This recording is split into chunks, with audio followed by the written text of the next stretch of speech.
Bonjour et bienvenue à ce 8e épisode du podcast de Tisane et Jazette. Mon nom est Brigitte et je suis très heureuse d'être avec vous aujourd'hui. J'espère que vous passez un bel été.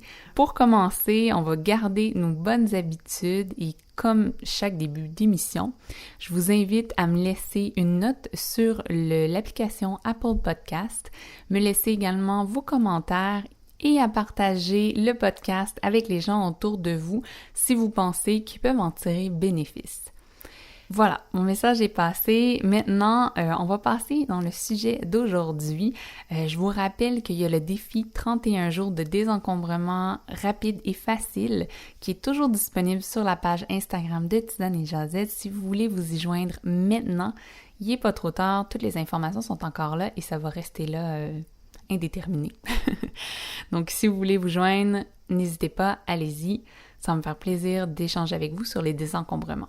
Donc, je disais, on se lance dans le sujet d'aujourd'hui, je vous parle de désencombrement. C'est parce que aujourd'hui, je vous parle encore une fois de minimalisme. Et je ne vais pas m'attarder à parler plus de désencombrement. La simple et unique raison, c'est qu'il y a beaucoup de sujets sur Internet sur les désencombrements. Il y a beaucoup de vidéos qui ont été faites, il y a beaucoup d'articles de blog. Donc, il y a beaucoup de ressources au niveau des désencombrements. Et je voulais passer à autre chose par rapport au minimalisme parce que j'ai d'autres choses à dire sur le sujet. Et aujourd'hui, je voulais vous parler de ce que le minimalisme m'a appris depuis que j'ai décidé de m'auto-proclamer minimaliste il y a 3 ans et tout ce que j'apprends encore aujourd'hui. Je suis sûre qu'il y a des choses que je vais oublier de citer dans cet épisode. Il y a des choses que je n'ai peut-être pas encore découvert, que le minimalisme m'apporte, mais voici, je vous ai dressé une petite liste de choses qui sont selon moi importantes et qui est important de souligner en fait par rapport au minimalisme et ce que ça m'a apporté. Une petite spécification avant que je passe à ce que j'ai appris. On pense souvent que le minimalisme, c'est simplement une question d'avoir moins de choses dans sa vie, mais au fait, il y a un message beaucoup plus profond dans ce style de vie et c'est ce que j'ai appris avec le temps et c'est justement ce qui en est découlé avec mes apprentissages que j'ai faits et que je vous partage aujourd'hui. Donc, première chose que j'ai appris avec le minimalisme, ce n'est pas une compétition de compter combien d'objets on a en moins dans sa vie. Il n'y a pas de numéro à mettre sur le minimalisme. Chaque personne le vit différemment et chaque personne est minimaliste à certains niveaux différents aussi. Et j'ai appris aussi que le minimalisme change selon mon style de vie, selon comment j'avance dans ma vie en fait. Selon mon environnement, où est-ce que je me trouve, comment j'évolue en tant que personne. Donc, le minimalisme est très changeant, ça fluctue constamment selon la personne et selon moi, à quel stade de ma vie je suis rendue. Le minimalisme m'a appris à retrouver et à reconnecter avec mes valeurs profondes. J'ai eu beaucoup de remises en question au niveau de ma manière de consommer, où j'ai su remettre en perspective ce qui était vraiment important pour moi, en mettant tout ça sur la table et en me demandant ce qui était vraiment important pour moi, j'ai pu retrouver mes valeurs profondes qui sont l'amour, la compassion, les échanges, etc. Je vais pas tout m'étaler là-dessus aujourd'hui, je pourrais vous faire un autre épisode si ça vous intéresse. Et j'ai pu leur laisser plus de place à ces valeurs-là. Ce qui fait que je suis plus en accord avec la personne que je suis, avec les choix que je fais au quotidien et ce qui fait que je me sens beaucoup mieux dans ma peau, je me sens beaucoup mieux avec moi-même qu'avant. Le minimalisme m'a appris qu'on n'a pas nécessairement le contrôle toujours sur comment faire plus d'argent, mais on a le contrôle de comment on dépense, combien on dépense et comment on le dépense aussi. J'ai appris que le minimalisme n'est pas la solution à tout problème, c'est une vision très utopique. C'est un outil qui contribue à mon bonheur. Par exemple, moi, je sais que si j'ai trop de choses autour de moi, dans mon environnement, chez moi, ça augmente mon niveau de stress. Mais si j'en ai moins, je me sens beaucoup plus calme, beaucoup plus posée. Donc, depuis que je suis devenue minimaliste, je suis devenue beaucoup plus calme face aux biens matériels. Donc, je stresse moins au niveau des objets. Je stresse moins de prendre soin d'un objet ou de perdre quelque chose ou que quelque chose brise autour de moi, par exemple. J'ai également appris que tout est changement et de ne pas avoir d'attachement émotionnel aux objets. De m'attacher aux gens au lieu de m'attacher aux objets. Le non-attachement, c'est vraiment quelque chose que j'essaie de pratiquer au quotidien. C'est pas toujours facile, je vous l'accorde. Et surtout quand ça vient aux souvenirs. Et de là, mon prochain point, les souvenirs sont à l'intérieur de nous et non pas dans les objets. C'est vraiment quelque chose que le minimalisme m'a appris. C'est que souvent, on va garder des objets des objets émotionnels, en fait, qui ont un souvenir attaché à eux. Et on va se dire, quand on le voit, on va se rappeler de la personne, on va se rappeler d'une certaine situation. Et le minimalisme m'a appris à relativiser tout ça. Et à me dire que, en fait, le souvenir, il est en moi, il n'est pas dans l'objet en tant que tel. J'ai aussi appris que les livres sont des objets très importants à mes yeux, mais que les mots sont beaucoup plus importants que l'objet en soi. On pense souvent qu'on est attaché à un livre, mais en fait, c'est les mots à l'intérieur qui nous font vibrer, qui nous parlent. Donc, souvent, c'est pas l'objet en tant que tel auquel on est attaché, c'est aux citations à l'intérieur.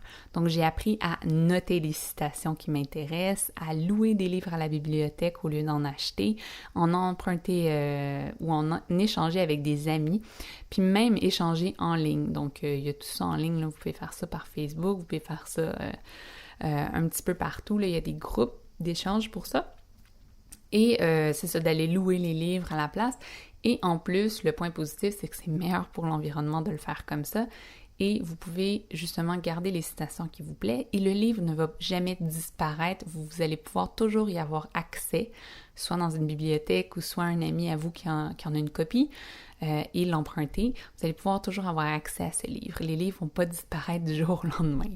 Donc ça, c'est quelque chose que j'ai appris qui m'a vraiment aidée. Malheureusement, dans la société d'aujourd'hui, on se définit beaucoup par ce qu'on possède et non pas assez par ce qu'on fait. Parce qu'on accomplit.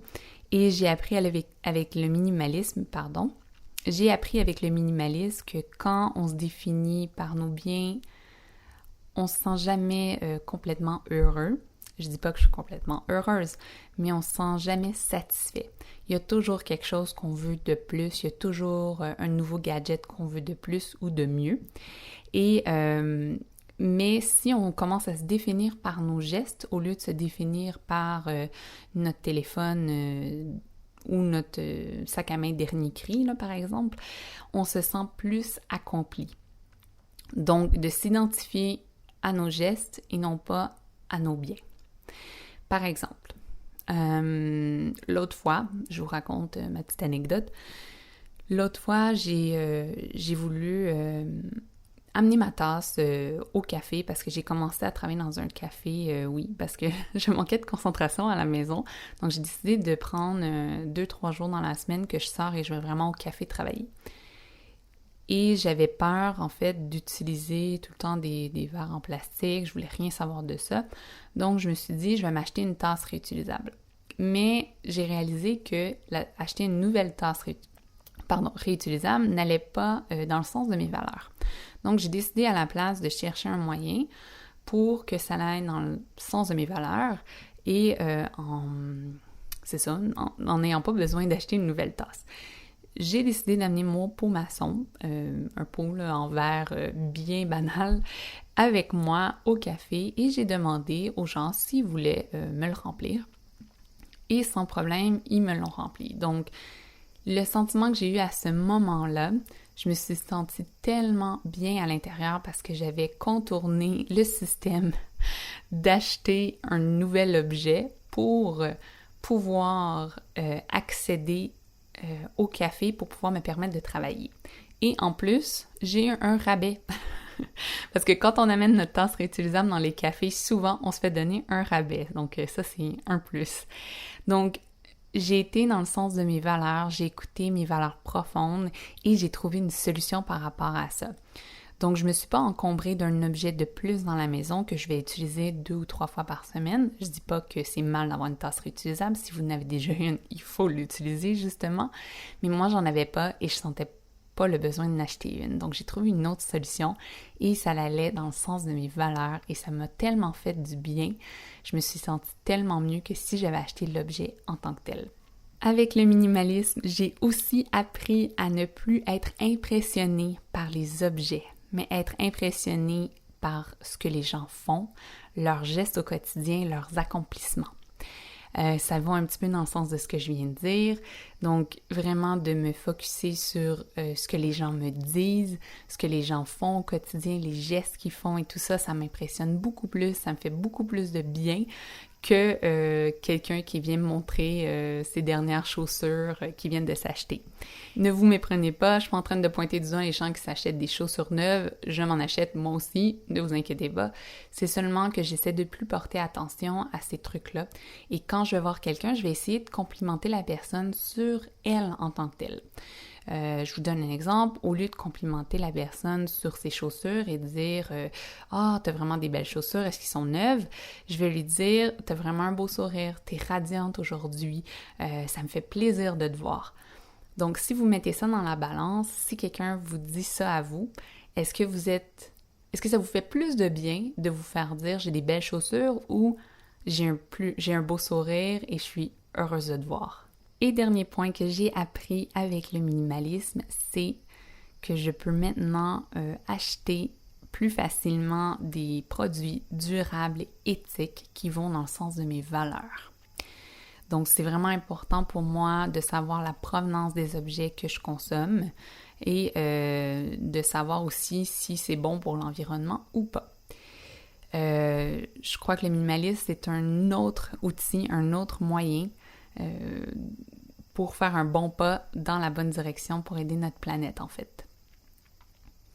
En ayant moins d'objets, ça me permet de repenser comment je consomme et ça me permet justement de faire des choix plus éthiques, plus posés. Donc tout ça, c'est les points principaux sur lesquels j'ai appris en devenant minimaliste. C'est pas complet comme liste, je pourrais en dire un petit peu plus, mais mon but c'était de vous partager mon histoire et d'ouvrir des discussions sur le sujet parce que c'est mon but avec la plateforme et j'espère que ça va vous inspirer. Si vous êtes intéressé, j'ai monté une playlist, donc une liste de lecture, si on veut, sur YouTube, sur le minimalisme. Donc, je l'ai appelée « Inspiration minimalisme ». Et en fait, j'ai regroupé plein de vidéos que j'adore de gens qui sont minimalistes, ou c'est des conférences, ou c'est des audiobooks, des livres audio. Et je vous ai tout mis ça ensemble. Si ça vous intéresse, je vais vous mettre le lien dans les informations de cet épisode.